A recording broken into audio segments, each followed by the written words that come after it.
Ready to move on? Yeah, those are the right ones, or is that first half?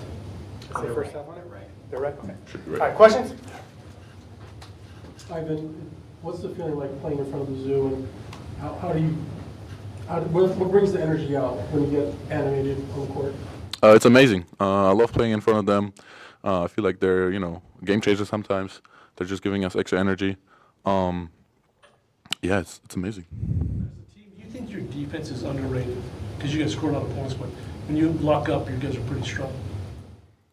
I wouldn't say so. I think we want to be known as a good defensive team, and I think we're showing it mostly of the game, mostly of the times. You guys in the last 14 minutes of that second half because you outscored them 37-13. I would say our energy. During the timeout, coach got on us about our energy and we got to put on a show and just continue to play the right way. We just started inching our way and getting the lead. This is, I think, for you, the second double-double you've had with the rebounds, and there were some offensive boards. You'd mentioned how you had to get back into doing that. Do you feel like you're where you should be with your rebounding now? No, I feel like I still can get better, But I feel like my rebounding, once I start rebounding, it just gets me going. And tonight, my shot wasn't falling, but by rebounding, just helping the team out in a different way besides scoring. When you see Ivan have that energy out there on the court, how does that affect the rest of the team, seeing him being so energetic and pumping up the crowd like that? It helps us a lot, honestly. It just helps us generate points. It makes us just stay more connected with each other, and then it feels like we're just in practice, just having fun with each other, honestly. For either of you or both, do you feel like you guys need to be a better three-point shooting team than you are now to achieve your ultimate goals this season? I feel like we could shoot the three. We could get better, but I feel like we'll be all right. Just gotta continue to shoot them when we're open. There was a stretch with the first half. I think you guys missed 9 or 10 in a row shots. Was that energy? Was there defense that they were anything they were doing early that you guys had to adjust to? What was going on? Did you think? I'd just say probably just taking tough shots. A domino effect of multiple guys, including myself, just taking tough shots or out of character shots. But I feel like they're icing, so we could have just, instead of refusing, we got to attack the ice and then just hit them on the open roll.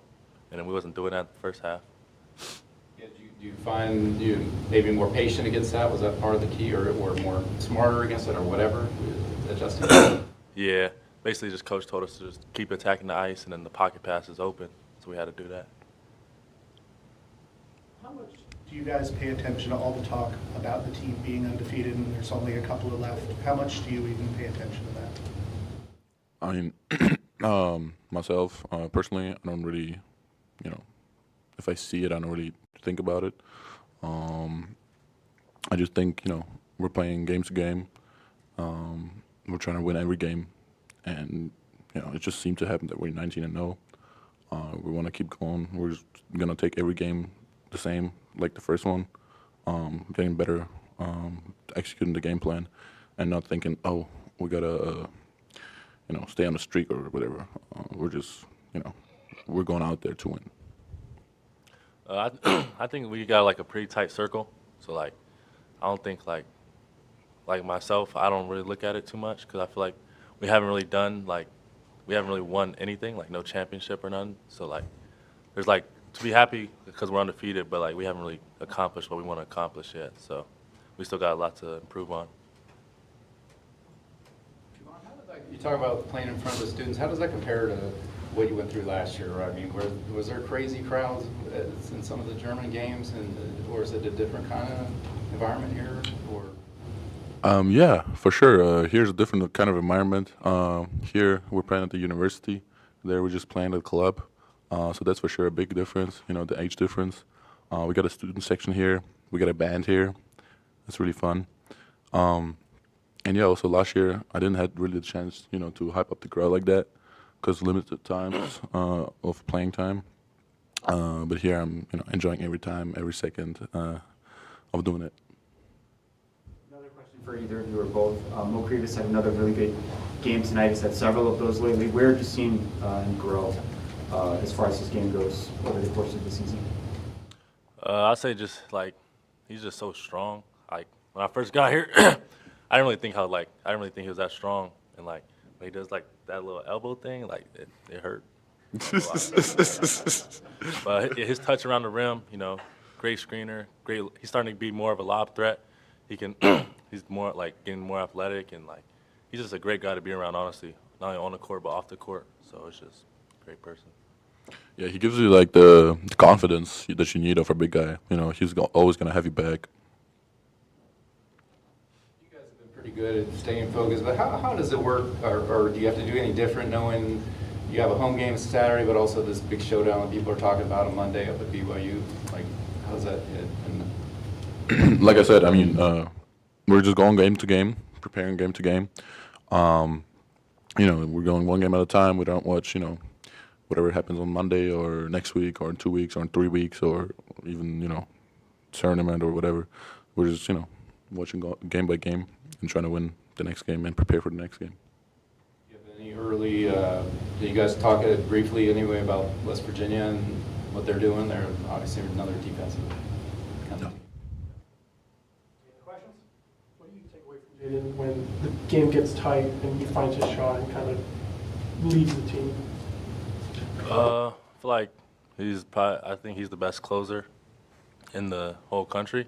So like during the stretch of the game, no matter how the game's going for him, can always trust him to, put us in a place to be successful. So, that's where our trust was with him. All right, thank you, guys.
right, guys, let's knock this out. Sorry, it took a few minutes. What was the interaction with Kirk Biesel like? It was great. Kerr's a really good player, and I really appreciate, what he brought to our program when he was here. And, for me, he was a critical piece. He was somebody that I didn't recruit, that, we were able to kind of re-recruit and get him to stay here. And he was a really good point guard in our system. I mean, he got us playing north-south. He got us playing east-west in the half court. He was a good shooter. He was a kind of a big moment guy. And, I don't think we get off, to the foundational build we did if we didn't have Kerr. So I'll always appreciate what he brought to the table for us. So because you score so many points and do it so well, do you think your defense is overlooked? I mean, I'll be honest with you, I have really no opinion on that. I mean, that's, if someone's choosing to overlook it, I'm honestly probably not paying attention to them. So I'm focused on, I honestly, and I tell you guys this, I don't get caught up in the analytics. I'm focused on possession by possession. And, I thought overall today our defense was pretty good. We had to make some adjustments. I thought, on some of their personnel, I thought we weren't as strong in tendencies as we could have been. But yeah, so I just look at it from that lens. I mean, I don't know what the numbers are saying where we're at defensively right now, but, to hold a Big 12 team to 51 points at home, we haven't done that very often. So, our guys deserve a lot of credit.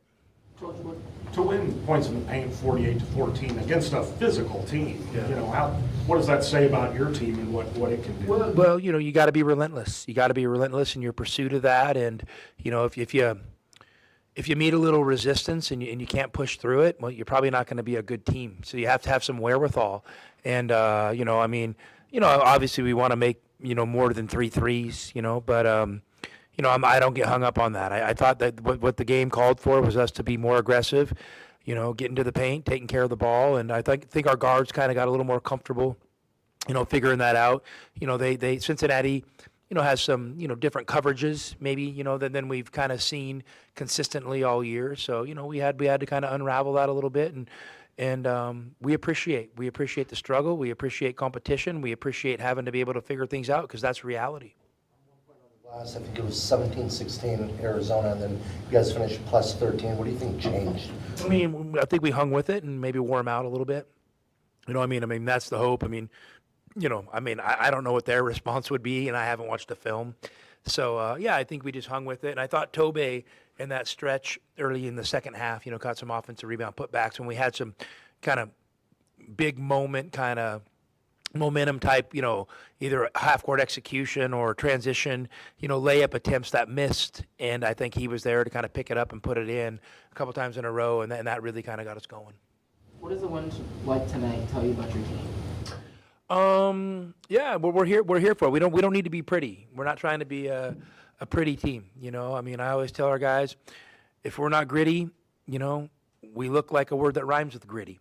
And so, we want to be gritty. And that's our DNA, and that's what it takes to win at the highest levels of college basketball. And that's what it takes to win in this conference. You need to be a better three-point shooting team to achieve your ultimate goals. I mean, maybe, I'm gonna, let it play out. I mean, and kind of, it's a figure it out as it goes deal, and it's a game by game deal. I mean, I would have to see how a team's going to defend us just to force us to shoot a bunch of threes. Like, I know this, if our guys are standing in the gym by themselves, they make threes. So are you just not going to guard the whole team? I don't know. And put 5 guys in the paint? I don't know, because there's also this thing called transition, and you have to score on us, and you have to rebound on us. So there's so many factors that go into it, and I know isolating that single variable is so easy to do, and get fixated on. But there's a lot of components that go into winning a basketball game. I'm watching a lot of college basketball, and I'll see at the end of the game like, wow, that's a really good team. Oh, they're 6 for 27 from 3, and they're winning a really big game. So it's just game by game a little bit. Now, do I want to go 3 for 13 every day? No, but I'm not going to get hung up on it because I thought we had a few good looks today. I thought Yvonne had a few good looks. He can knock 1 or 2 down, and just got to hang with it. But to get 28 free throws and 48 points in the paint, man, that's a heavy load to to play against. Has it been with Braden being able to become such a good rebounder these last handful of games? It's been great. I mean, Braden's a really good player. He contributes in a lot of areas. He's just gotten so much better over the course of the year. And, I just hope he understands that, you're not always going to have 27 next to your name on the stat sheet for points. It's just not how it kind of goes at this level. So I thought he was great today in a lot of areas. I thought he did a good job handling their pressure and handling the ball. And for him and JB to run the point against this team that turns a lot of people over, to have 8 assists and 1 turnover, it was a pretty impressive performance. Overall, 6 overall turnovers. Yeah, I mean, that's great. I mean, you take that. You take that. I wish, man, if you tell me I'm not going to make many threes, but we're only going to turn the ball over 6 times, probably going to be tough to beat. Struggled a little bit with his shot. What's your message for him to hang with it? Hang with it. What you do is really hard. Hang with it, because I love Delhi. I love how he's handling this, and I have a real strong belief that we're going to get the best from Delhi, when we need it. And not that you don't want it or need it every night, but he is going to deliver. So I'm going to hang with him. I'm not going to change anything. They don't get much from their starting guards. Was it any particular emphasis, or is that just every game? Well, their starting guards, we wanted to do a good job on them. Number 1 and number 2, Thomas and James, are good players, and they've been having a lot of success for them, and they played good in their past couple games. And I thought our guys did a good job staying sticky. They're kind of these guys that have good mid-range games.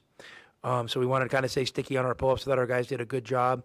The Miller kid was really impressive live. I haven't seen him. It's the first time I've seen him live, and he put us in some situations where we had to kind of change our coverages. And then once you change the coverage, you're like, ooh, I don't know if I like the next coverage, but he's just a good player.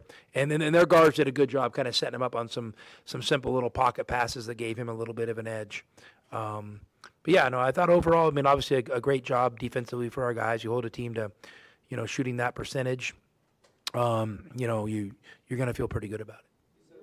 a big man in this league that takes as much contact as Krivas on a nightly basis? I don't know. I mean, Krivas, he's an awesome dude and a really good player, and he means so much to us, and he's getting so much better. I mean, I didn't even realize, he had 17 today and missed a couple free throws. So we're going to have to work on that. But, yeah, I mean, a couple games ago, I thought the game got really physical. And, as we got off the plane, he and I were talking about it, and, I just told him to hang in there and, let's just focus on a few techniques that can help you out. And he just said to me, Coach, I think I just got to be a little bit tougher. And when a player tells you that's taking the physical beating he is, you tip your hat to him, because that ain't easy to do. Through the scenario where you were able to appeal that play after the fact during a timeout? Yeah, I mean, the dead ball happened, and Mo was the one who came over, who never really complains about anything, and just said, hey, I mean, the guy basically horse-collared me. And so, it was a dead ball, and, and when you do that, when you ask for the review, since it was a non-call, it has to be deemed a flagrant one. They're not going to go back and just give the guy a personal foul.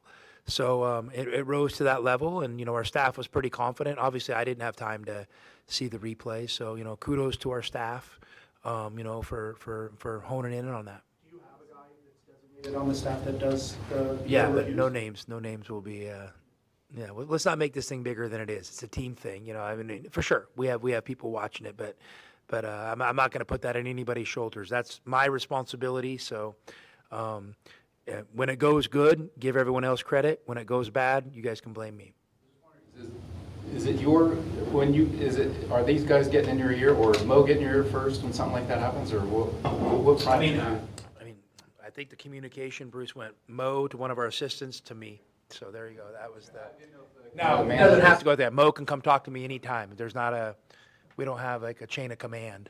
No, I just wondering if one of the managers was watching on the iPad or something and said, hey, you got to do this. I mean, listen, I was out on the court, so I don't know exactly how it all happened. One final thing about that, I think the ref said initially it was a challenge, but it was an appeal, which is different, right? Oh, yeah. Bruce, my head's about to explode. Listen, I don't know if I'm really comfortable with any of this stuff. Like, it's gotten a little, I get, whatever we can, I don't know, protest is the right word, or challenge. I get that.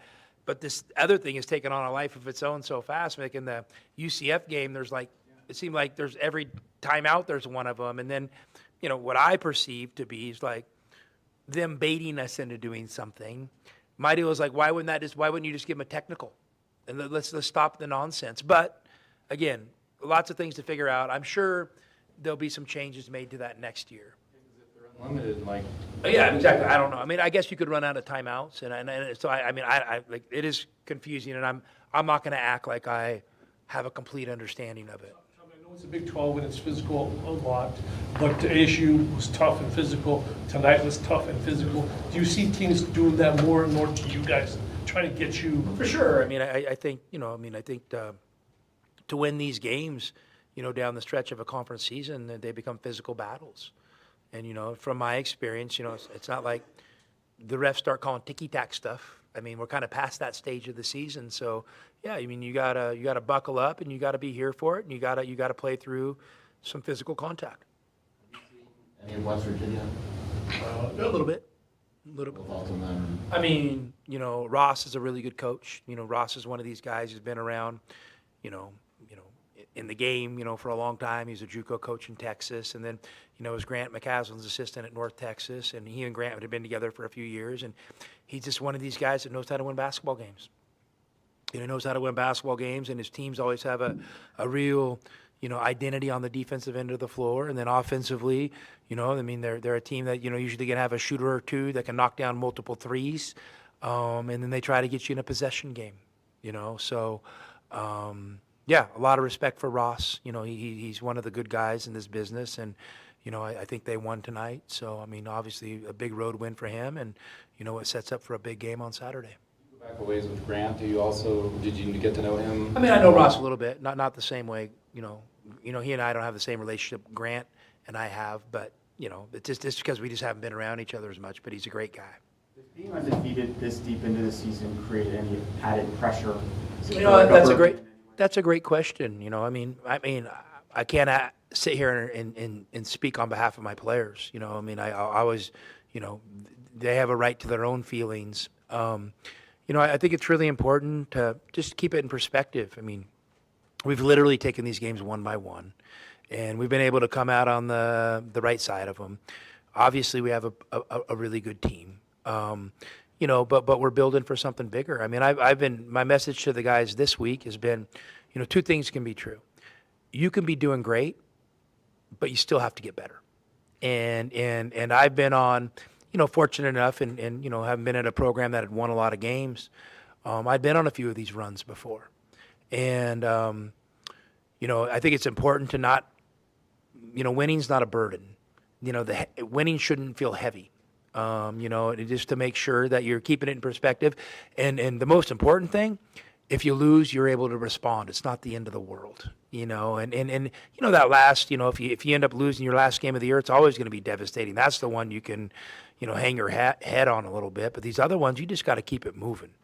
There's no time to put your head down, and a loss could be a great opportunity to learn. It could be a great attention getter. It could be, it could be a catalyst for your next, growth spurt. So I'm not sitting here. I'm going to go home and start preparing for West Virginia, and we're going to come out and compete and hope like heck we can come out on the winning side. But if we don't, I'm going to go home and I'm going to start preparing for BYU, and I'm going to hope we can come out on the winning side. Just keep it moving. Message a lot, obviously, just the game by game thing, but with BYU coming up on Monday, anything different you got to do to? Absolutely not. Nope. I mean, you're getting to the point of the season where, what makes, playing in a conference like the Big 12, these big conferences where there's a lot of teams, you play a lot of opponents only once. So it feels like everything's a new scout. You don't get, and you might play them once, 2 or 3 years in a row. So, one time, and eventually you get to know them. But, in the Pac-12, you would play most everybody twice, and a few teams you'd only play once. But the teams you only played once, you'd played them 7 or 8 times in the previous years before. So you had a comfort in preparation. So it just makes it a little tough. Everything feels like it's a new prep, so it's a little tougher to get a rhythm. Well, is that good in the sense that it keeps everybody on edge a little more? Like, okay. Maybe. But, I also think there's value in playing teams multiple times and figuring out what adjustments we can make, what adjustments they make, you know? I mean, I think it makes you kind of, you know, dig a little deeper than the basic surface level stuff. What do you think you guys did well that you can carry into the game against West Virginia? Well, hopefully we defend. I mean, hopefully we defend with urgency, you know, and you know, do a good job, you know, limiting our fouls and then rebounding the ball. I mean, we wanted to hold them to single-digit offensive rebounds. They got 11. We're right there, you know. You know, we held them to single-digit assists. We wanted to turn them over. You know, we got 10 turnovers in the first half, which is fortunate. I felt okay going into halftime up 6. You know, I didn't feel panicked or anything like that. And, you know, I told our guys, let's challenge them to make the first run. We didn't.